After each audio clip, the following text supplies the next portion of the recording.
Religion is more than belief. It's power and it's influence. And that influence affects all of us every day, regardless of your own belief. Despite the enormous influence of religion on the world today, we hold them to a different standard of scrutiny and accountability than any other sector of our society.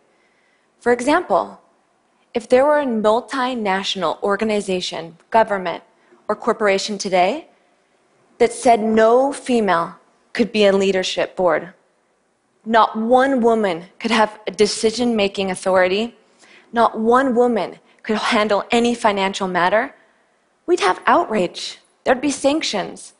And yet this is a common practice in almost every world religion today. We accept things in our religious lives that we do not accept in our secular lives. And I know this because I've been doing it for 3 decades.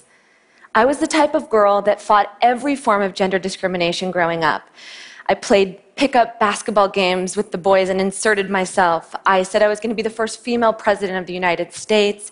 I have been fighting for the Equal Rights Amendment, which has been dead for 40 years.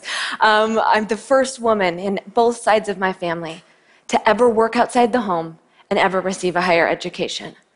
I never accepted being excluded because I was a woman, except in my religion. Throughout all of that time, I was a part of a very patriarchal, Orthodox Mormon religion. I grew up in an enormously traditional family. I have 8 siblings, a stay-at-home mother. My father's actually a religious leader in the community. And I grew up in a world believing that my worth and my standing was in keeping these rules that I've known my whole life. You get married a virgin, you never drink alcohol, you don't smoke, you always do service, you're a good kid. Some of the rules we had were strict, but you followed the rules because you loved the people and you loved the religion and you believed. Everything about Mormonism determined what I wore, who you dated, who you married. It determined what underwear we wore. I was the kind of religious where everyone I know donated 10% of everything they earned to the church, including myself, from paper routes and babysitting. I donated 10%.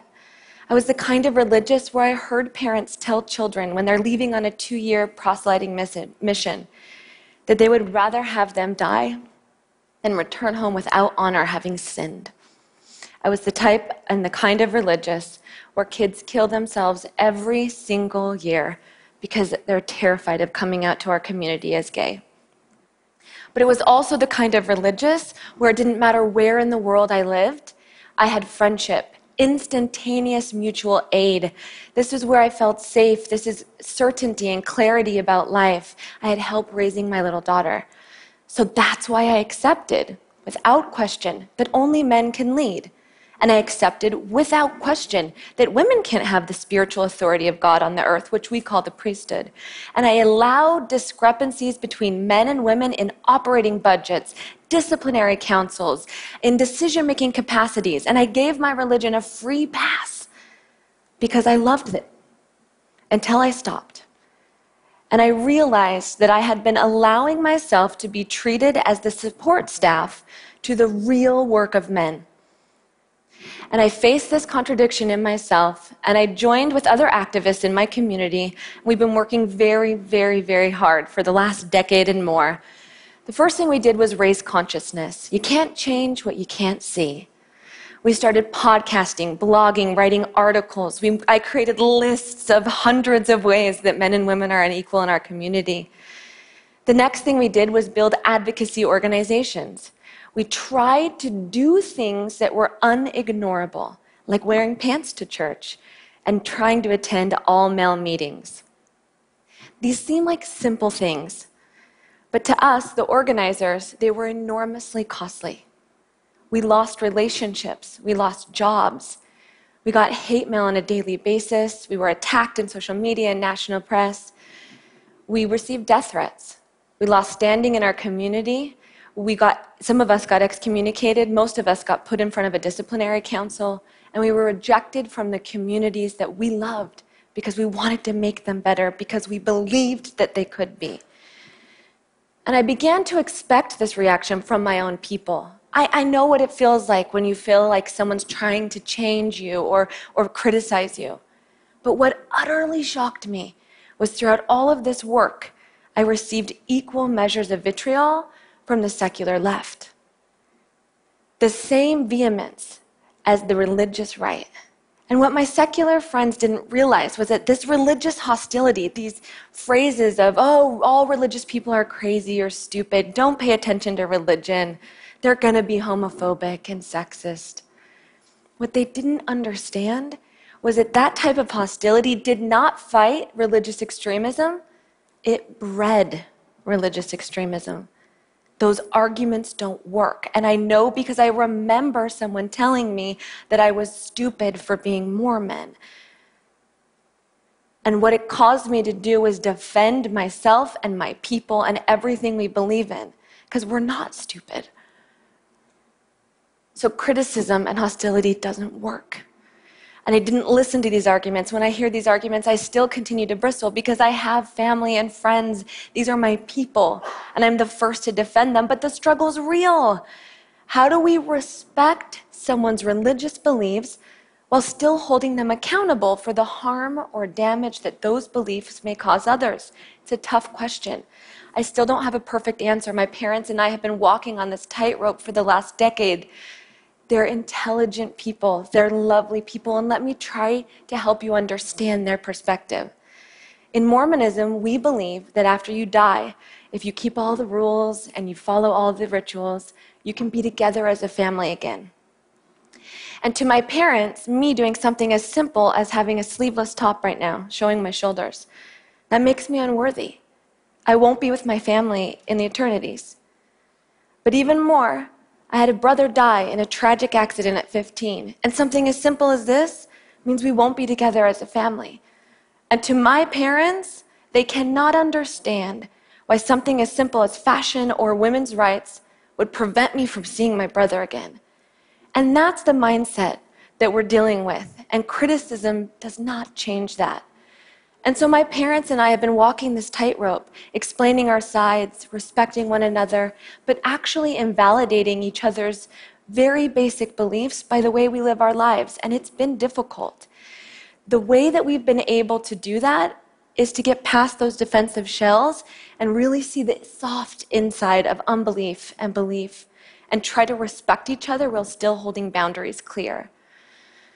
The other thing that the secular left and the atheists and the orthodox and the religious right, what they all don't understand was why even care about religious activism? I cannot tell you the hundreds of people who have said, if you don't like religion, just leave. Why would you try to change it? Because what is taught on the Sabbath leaks into our politics, our health policy, violence around the world. It leaks into education, military, fiscal decision-making.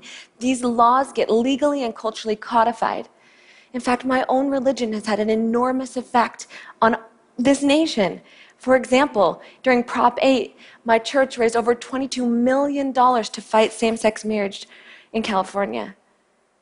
40 years ago, political historians will say that if it wasn't for the Mormon opposition to the Equal Rights Amendment, we'd have an Equal Rights Amendment in our Constitution today. How many lives did that affect? And we can spend time fighting every single one of these little tiny laws and rules. Or we can ask ourselves, why is gender inequality the default around the world?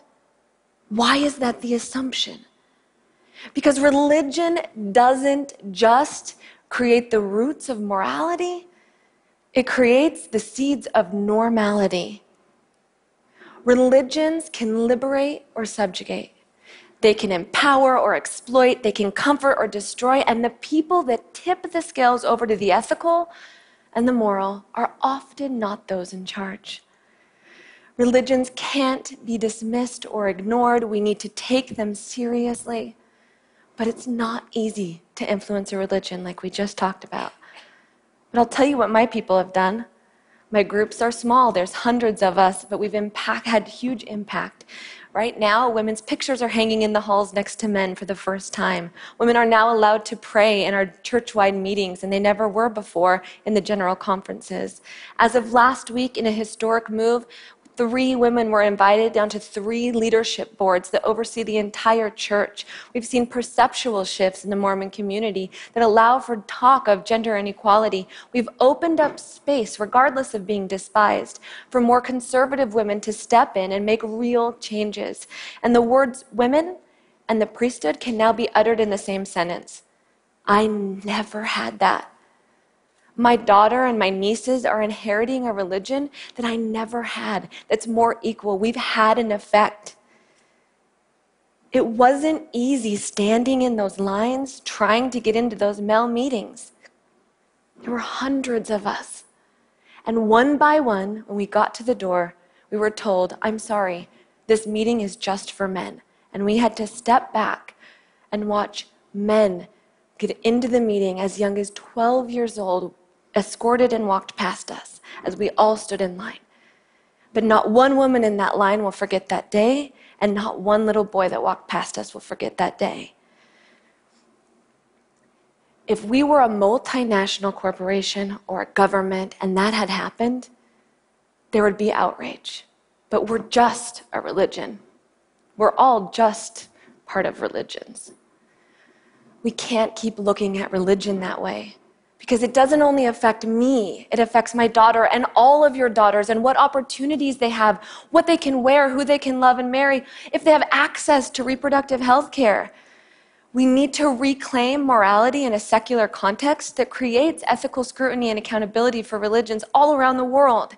But we need to do it in a respectful way that breeds cooperation and not extremism. And we can do it through unignorable acts of bravery, standing up for gender equality. It's time that half of the world's population had voice and equality within our world's religions, churches, synagogues, mosques, and shrines around the world. I'm working on my people. What are you doing for yours?